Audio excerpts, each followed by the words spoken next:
Bom estar aqui com vocês novamente. O tema da noite é sugestivo. Vocês vão encontrá-lo uma das lições do livro Palavras de Vida Eterna, psicografia de Chico Xavier, em parceria com Emmanuel. O título, Combatendo as Sombras, precisa de duas explicações. Primeiro, a questão da combatendo. Combatendo fica muito bélico, muito guerreador, e não é nesse sentido. Combatendo é uma palavra que na época era dita no sentido de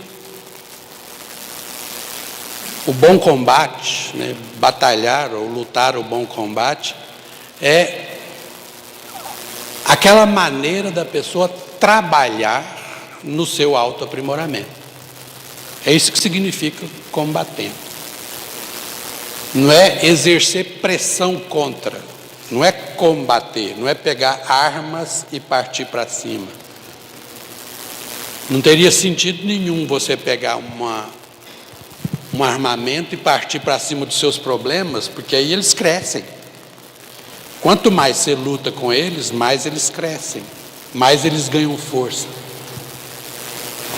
Você só os combate quando você não exerce nenhum contraponto contra eles.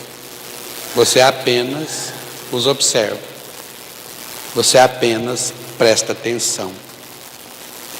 Você apenas vigia. E quando você vigia, você entende. E ao entendê-los, você trabalha esses novos modos de interpretar determinadas situações dentro de você mesmo. Entenderam combatendo, então? Tem alguma dúvida?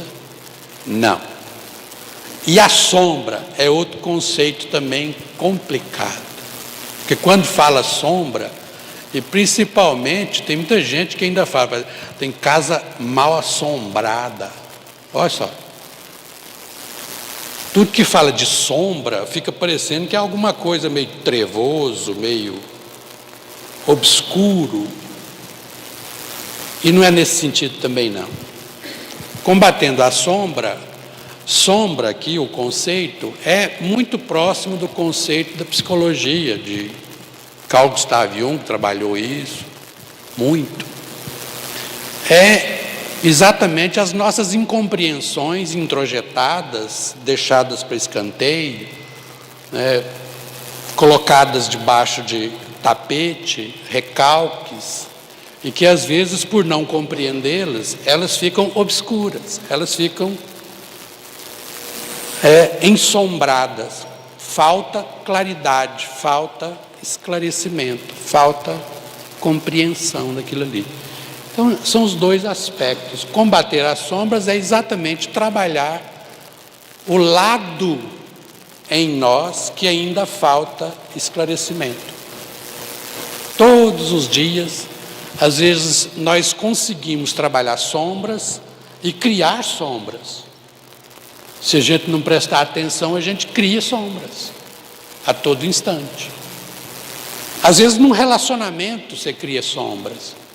Só pelo fato, às vezes, de uma pessoa do seu convívio íntimo passar perto de você e não te dar atenção, por exemplo, você já pode criar uma sombrinha ali.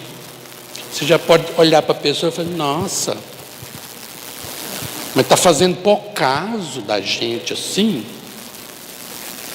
E aí a cabeça começa a trabalhar a 1000 km/h, Fala assim, o que será que deve estar acontecendo? O que será que eu fiz? Olha, aí já vai buscar as sombras todas que já estão lá, arquivadas, debaixo do tapete, que você morre de medo delas, porque você não quer nem olhar. E já começa, será porque eu fiz isso? Será que porque eu fiz aquilo? Será porque eu... Está vendo? O cotidiano nosso é lidar com isso. E é por isso que Paulo de Tarso, São Paulo para alguns, nos convida, nesse versículo que começa a lição número 31 do livro Palavras de Vida Eterna.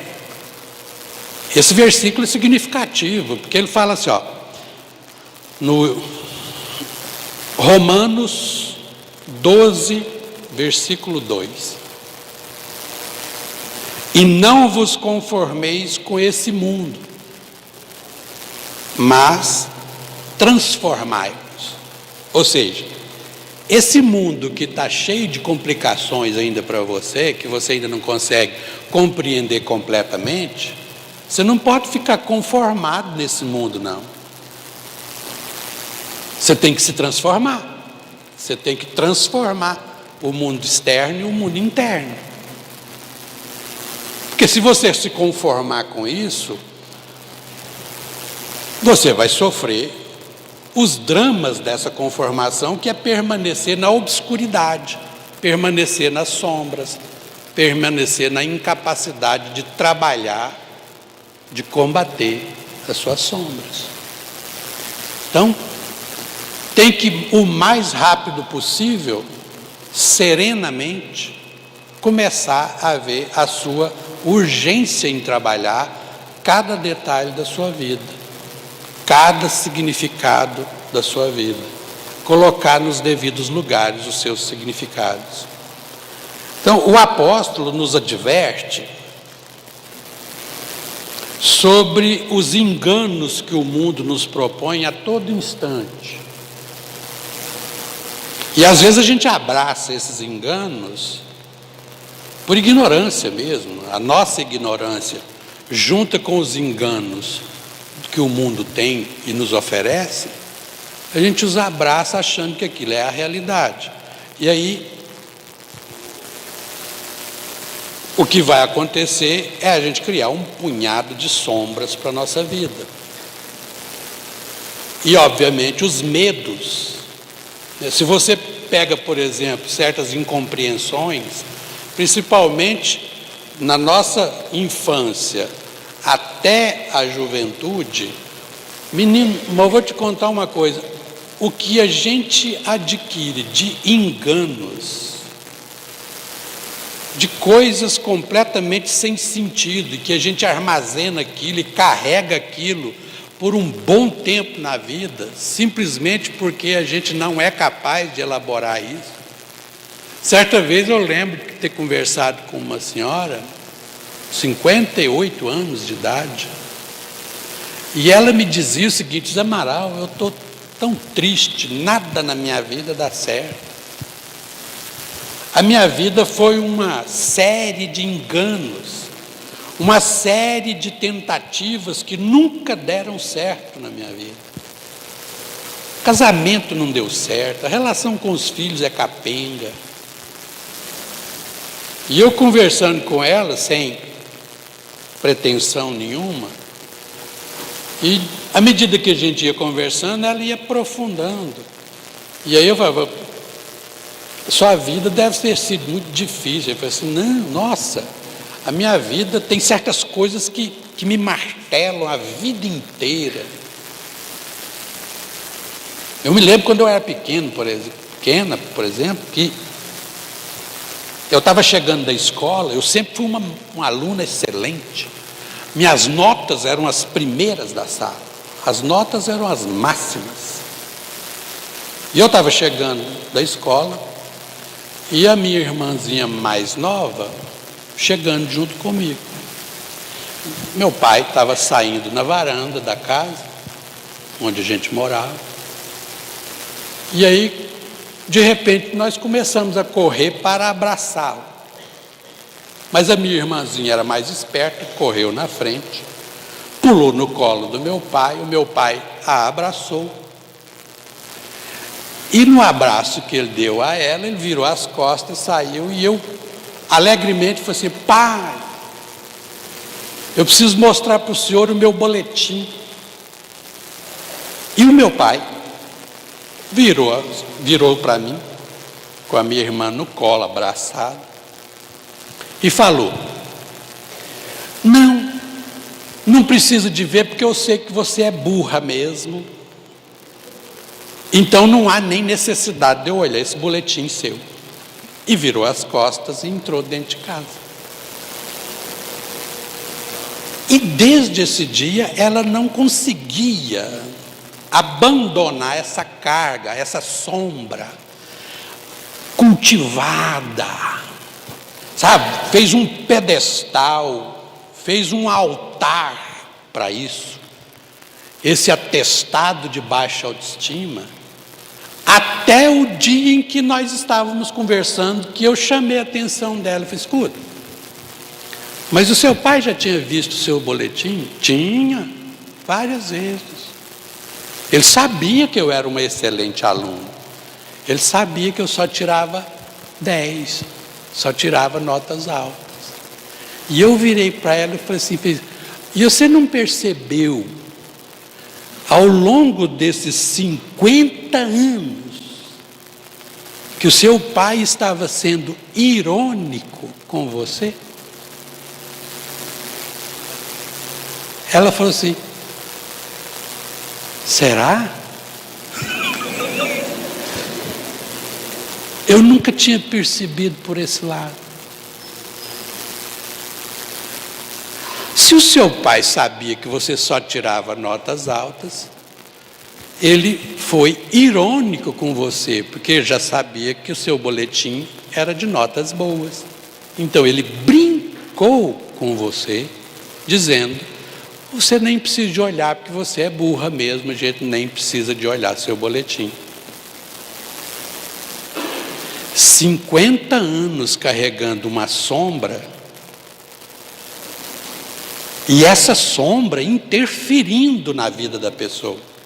Vocês já imaginaram a quantidade de sombras desse naipe a gente está carregando desnecessariamente? Uma palavra distorcida daquela tia. Sabe aquele dia que você comprou um vestido, feliz da vida, botou o vestido, olhou no espelho e falou: eu acho que esse trem ficou chique. Eu acho que ficou chique. E aí você vai para a festa de aniversário da família e tem aquela cunhada, sabe, que de vez em quando justifica um certo ódio. Dá justificativa a um certo ódio. E ela olha para você e fala: nossa, menino, esse vestido te colocou parecendo que você comeu um boi.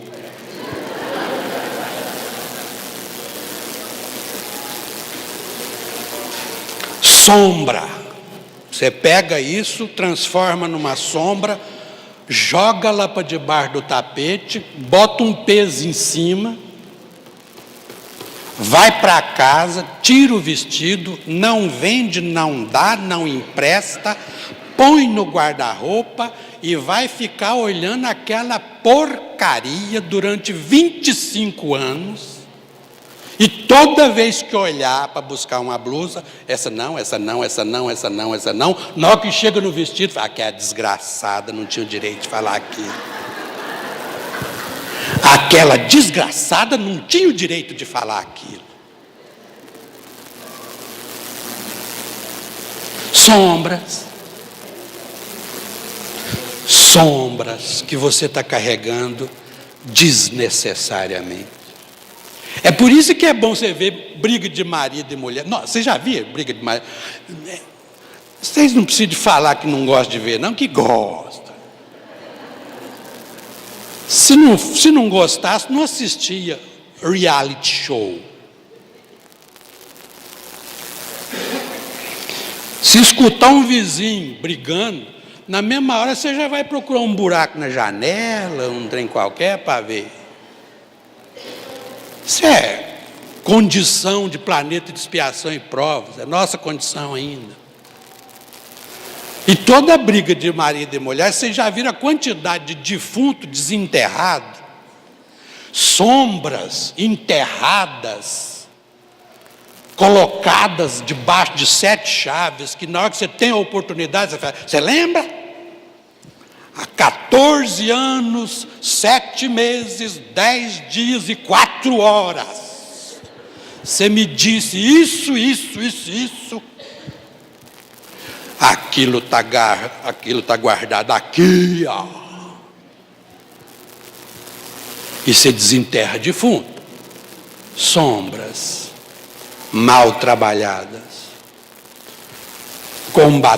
O convite a combater as nossas sombras é aprender a lidar com a compaixão, aprender a lidar com a misericórdia, aprender a lidar com o perdão e principalmente o auto-perdão.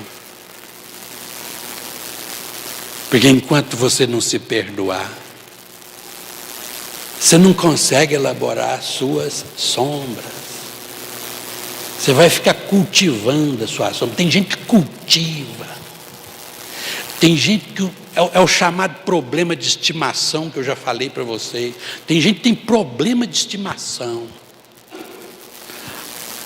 Precisou, ele saca do problema de estimação na mesma hora. Não, eu tenho um problema. Nossa, menino. Sonhando para a pessoa passar a mão na cabeça e fazer, não esquenta não, Deus vai te dar melhora. Deus vai te dar uma melhorazinha, você, não, vai passar. Nossa, quando fala vai passar então, aí que a pessoa tem,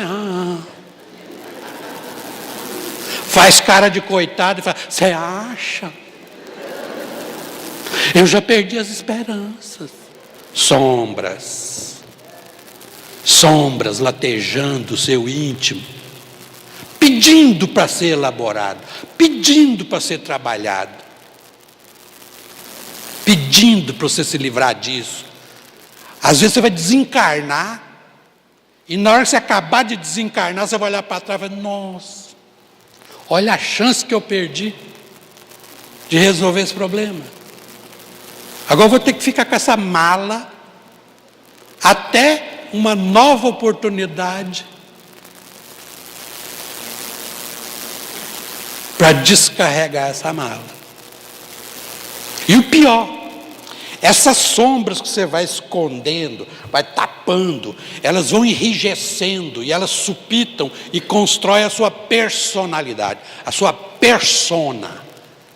E a sua persona fica forte, rígida, a ponto de quanto mais distância você tem do que é a sua personalidade, a sua máscara de manifestação, com aquilo que você precisa de elaborar, o enrijecimento é tão forte às vezes que você não consegue alcançar um ao outro. E aí vira aquela pessoa que você chega perto dela e fala, eu tenho a personalidade forte. Você, não, você é doente, você precisa tratar.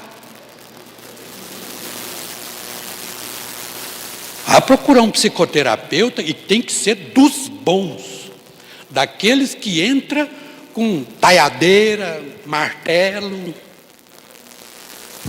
para ver se dá conta de destapar todas essas sombras que você precisa trabalhar, colocar para fora, encarar e verificar que você é capaz de resolver isso. Difícil? É. Mas você é capaz de resolver isso. Uma perguntinha do Livro dos Espíritos que nos incentiva a pensar sobre isso é a pergunta 909. Olha como é que é a perguntinha. Kardec pergunta aos espíritos assim, poderia sempre o homem, pelos seus esforços, vencer as suas más inclinações? Sombras? Olha a resposta. Sim. Frequentemente fazendo esforços muito insignificantes. Não, dá uma vergonha na gente. Não.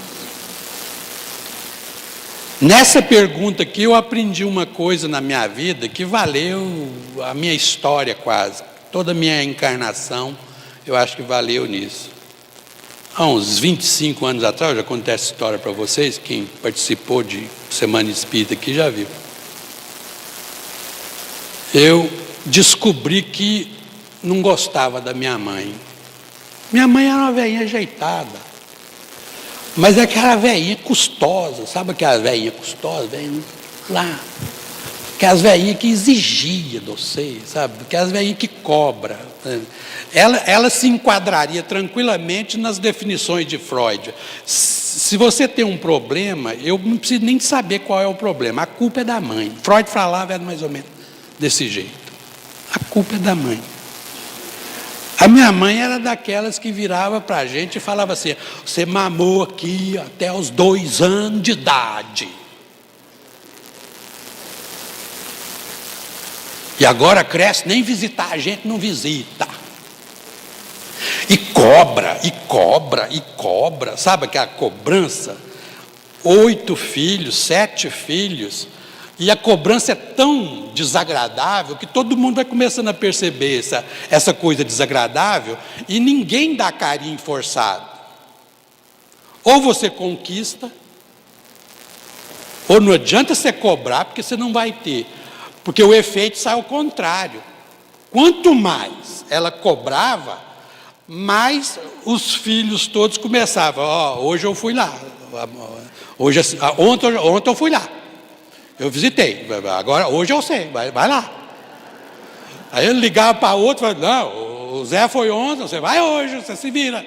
Ou seja, a pessoa não percebe que quanto mais ela cobra, mais ela afasta as pessoas, por ser desagradável. E aí eu comecei a pensar nessa, gente, sabe aquela coisa de você ficar pensando assim, e aí você vai criando sombras, e eu criando um monte de sombras na minha cabeça, porque você é espírita, imagina, você entende muito bem o que é, né, honrar pai e mãe, olha só que beleza. Só que a gente entende honrar pai e mãe no sentido de obrigação, e não no sentido de sacrifício, não no sentido de dever. Honrar pai e mãe é dever, não obrigação. Qual é a diferença, Zé?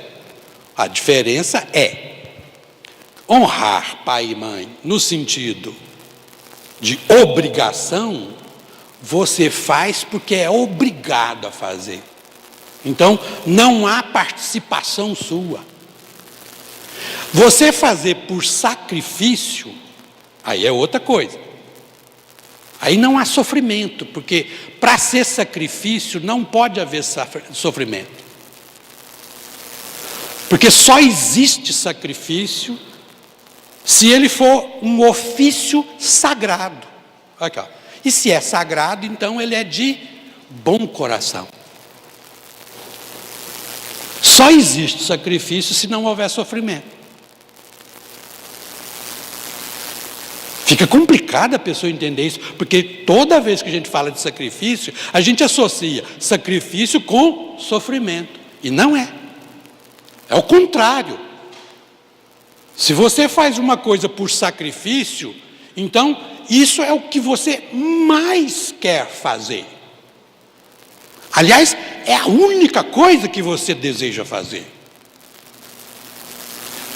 O exemplo mais categórico para você entender isso aí, para trocar em miúdos mesmo, é uma mãe que ama o seu filho, 3 anos e meio de idade, 3:30 da manhã, chovendo, fazendo frio, e a criança está com 39,8 de febre. Essa mãe pega essa criança e leva para o hospital. Chega lá no hospital, eles atendem e constatam: tem que ficar aqui internado.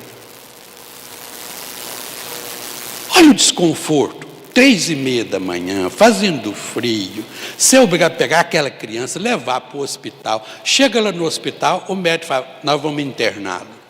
E vira para a mãe e fala: pode ir embora para casa, ele vai ficar aqui. A mãe vai. Onde que essa mãe quer ficar? Junto do filho, segurando na mãozinha, passando a mãozinha na testa. O que é que seria sofrimento para essa mãe? É você obrigá-la a sair dali.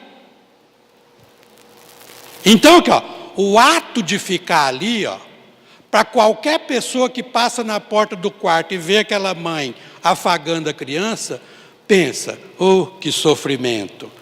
Ao contrário, para aquela mãe é exatamente não sofrer ela estar ali. Se você obrigá-la a sair dali, aí é que ela sofre. Isso é que é sacro ofício. Toda vez que você faz uma coisa porque é um sacro ofício, você não sofre. Por quê? Porque você entendeu, você deseja, é do seu íntimo fazer exatamente aquilo. É por isso que um atleta olímpico, por exemplo, treinar 8 horas por dia, todo santo dia, entre domingos e feriados. Toda hora que acaba os treinos, bolsa de gelo para aqui, bolsa de gelo para ali, e você vira para ele e fala assim, porque você não para, meu filho? Ele fala, não. É um sacro ofício. É um ofício sagrado. E ninguém tira isso. Você não para. Entenderam a diferença? Então, o panaca que foi tentar entender a minha relação desamorosa de mim para com a minha mãe. E eu comecei a olhar para ela e falei, gente, eu não gosto dela.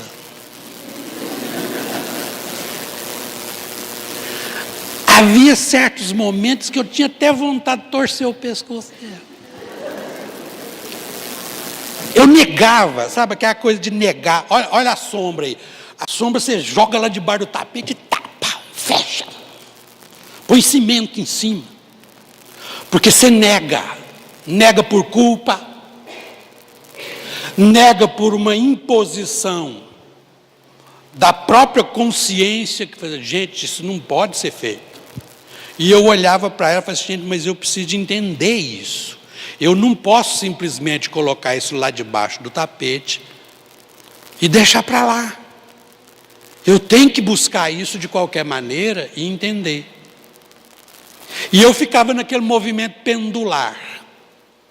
Segundo o doutor Alírio Cerqueira, um psiquiatra lá de, se não me engano, lá do Mato Grosso, ele falava, a gente fica num movimento pendular, um movimento de desamor,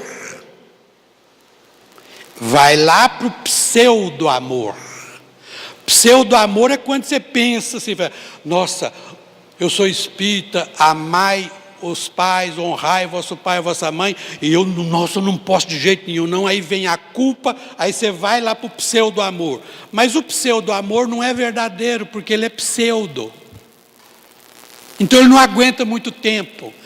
Dentro de pouco tempo você volta para o desamor novamente e fica nesse movimento. Aí na hora que você chega no desamor, fala, não, eu não posso porque eu sou espírita, porque eu tenho que amar, eu tenho que honrar meu pai e minha mãe, então não sei o quê e tal. Aí vem a obrigação e não o sacrifício, porque ainda não entendeu.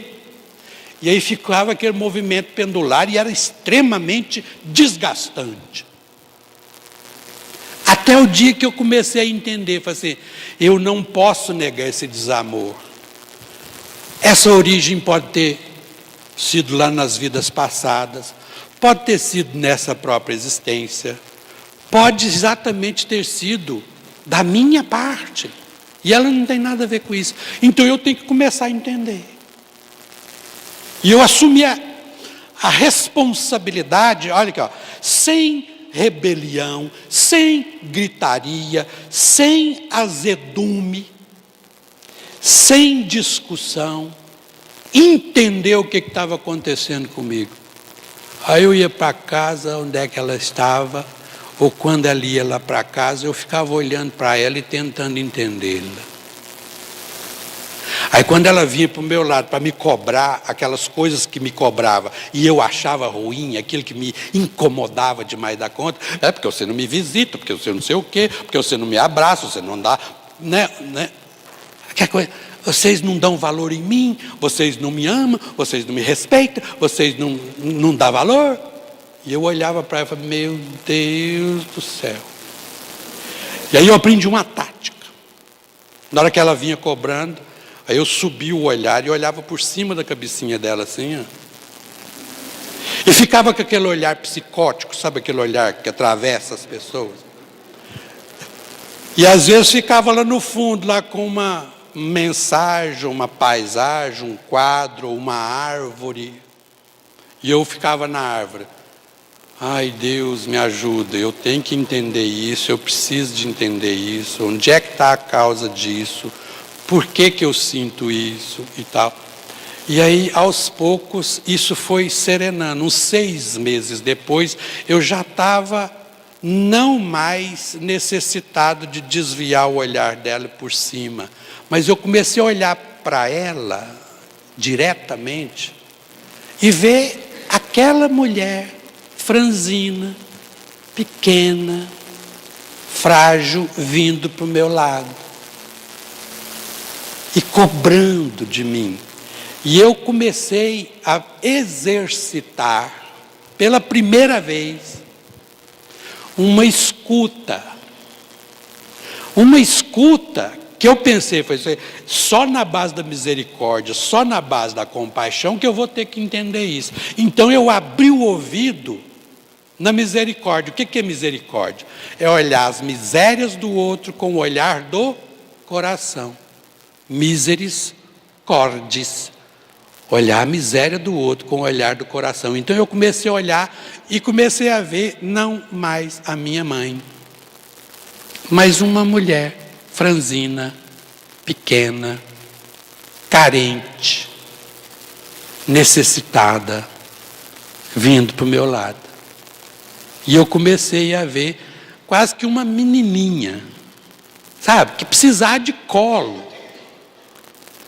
E aí eu comecei a entender uma coisa que era já a elaboração e o trabalho das minhas sombras. O que eram as minhas sombras?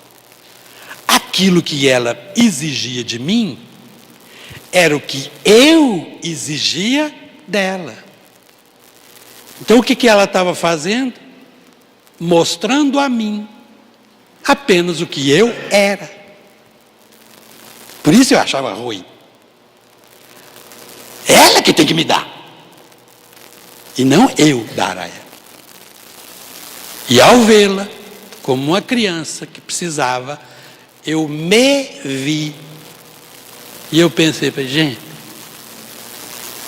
eu estou cobrando dela o que eu quero. Quem sabe então eu posso dar a ela o que ela quer e de repente eu ganho o que eu quero. E teve um dia que ela veio cobrando, falando, porque vocês ficaram mais de uma semana sem me visitar, porque Nossa Senhora, a gente fica sozinha, a gente é largada nesse mundo, não sei o quê. E ela veio chegando, e eu fui do lado dela, fui ao encontro dela, dei conta de romper a barreira, a abracei, peguei a cabecinha dela e coloquei no meu peito. E falei, desculpa, mãe. A senhora merecia que a gente fosse mais ao encontro da senhora. E desse dia em diante, eu aprendi sacrificialmente a abraçá-la. E o trem deu tão certo que, passado uns tempos, ela não me cobrava mais. Ela me dava. E ela chegava em casa e distribuía aquelas balinhas, as balinhas mais baratas que existiam, sabe? Aquelas balinhas que viram relíquia na boca da gente. Que você chupa uma semana, depois guarda. Depois de uma semana você bota elas do serviço de novo, aquelas redondinhas assim. Ela comprava aquelas balinhas e agradava. Isso eu sabia que para ela era um esforço hercúleo, porque era ela sair da carência dela e se transformar numa doadora de carinho, de afeto e de alegria. E eu falei, meu Deus, que gostosura. E eu pegava a balinha e chupava alegremente perto dela. E ao abraçá-la, eu me sentia abraçado. Eu corrigia as minhas sombras e permitia a ela corrigir as sombras dela. Só se faz isso com transformação. Não há possibilidade de você fazer isso através de personas rígidas. Você tem que quebrar suas personas. Você tem que arriscar a ir lá embaixo. Mexer nos seus porões. Se não der conta sozinho, procura um psicoterapeuta. Um bom psicoterapeuta vai te ajudar a remover as tampas que te impede de acessar as suas sombras. E se permita ser um pouco mais feliz. Se permita ser um pouco mais afetivo. A ponto de chegar no final dos tempos agora, antes dela desencarnar, eu chegava perto dela, ela vinha. Era o único que chegava perto dela, abraçava e beijava. Beijava. Ela tinha que beijar de um lado e do outro e depois repetia. Era 3, tinha que ser 3. E daqueles beijos babados, sabe? Aqueles beijos bons, aqueles beijos gostosos, aqueles beijos que vale a pena. E eu virava para ela e falava assim, satisfeita, mãe? Tinha que falar olhando para ela, porque ela já não ouvia. E ela virava e falava assim, graças a Deus está bem. Você melhorou demais. E eu achei uma delícia quando ela falava isso. Porque isso para mim era um atestado de que eu tinha conseguido resolver algumas questões. E aí, você começa a entender o seguinte aqui, ó. Enquanto eu negava o meu desamor pela minha mãe, que era apenas problema meu, ela não tinha nada a ver com isso. Eu ainda continuava sofrendo todos os percalços, dramas e mazelas que isso me afetava, essas sombras criadas. No dia que eu assumi, eu não gosto dela, e eu tenho que ser lúcido o bastante para assumir isso. Porque quando você admite que tem um problema, você abre portas para solucionar o problema. Porque quando você não admite o problema, você não tem problema. Então como é que você vai buscar a solução? Percebe? Eu assumi que não gostava. E aí quando eu assumi que não gostava, eu parei o pêndulo. O pêndulo que ficava desamor, pseudo-amor, desamor, pseudo-amor, desamor, pseudo-amor, parou. E eu pude construir o meio, uma relação amorosa. A relação amorosa que estava lá, apenas esperando o momento para você tirar, trabalhar todas as sombras, esclarecer, vislumbrar, transformar em conhecimento e do conhecimento ser elaborado até os sentimentos. Isso chama-se vigiar os seus problemas. Sombra foi feito para você vigiar, não julgar, não reprimir, não condenar, apenas observar e trabalhar. Isso chama-se combater as sombras. Não tem nada de violência. Ao contrário, se tiver violência, você cria mais sombras. Você cria mais tampas para tampar as sombras que já existem. Quanto mais você consegue vigiar, apenas vigiar, sem julgamento, sem estresse, apenas no autoconhecimento, mas você consegue realizar grandes obras de autotransformação. Eu espero que vocês tenham entendido, porque nós precisamos, viu gente? Nós estamos extremamente necessitados disso. A nossa vida cotidiana é perpassada por dramas terríveis. E a cada dia que passa, a gente vê as famílias cada vez mais afastadas. As famílias que não convivem. Famílias que não almoçam junto mais. Famílias que não vivem os afetos que precisam viver. Às vezes reencarna para viver aquilo, mas na hora que chega aqui foge. Cada um para o seu canto. E boicota o seu projeto existencial. Vamos abrir os olhos. Às vezes até para comemorar um aniversário, você já convida todo mundo para ir para um boteco, para um restaurante. Por quê? Porque lá, porventura, se tiver alguém querendo lavar roupa suja, vai medir a água e o fubá porque está em público. Não, família tem que lavar a roupa suja. É para isso que nós reencarnamos. Então família tem que juntar. Tem que olhar um para a cara do outro. Tem que ver quais são os ódios que nós temos.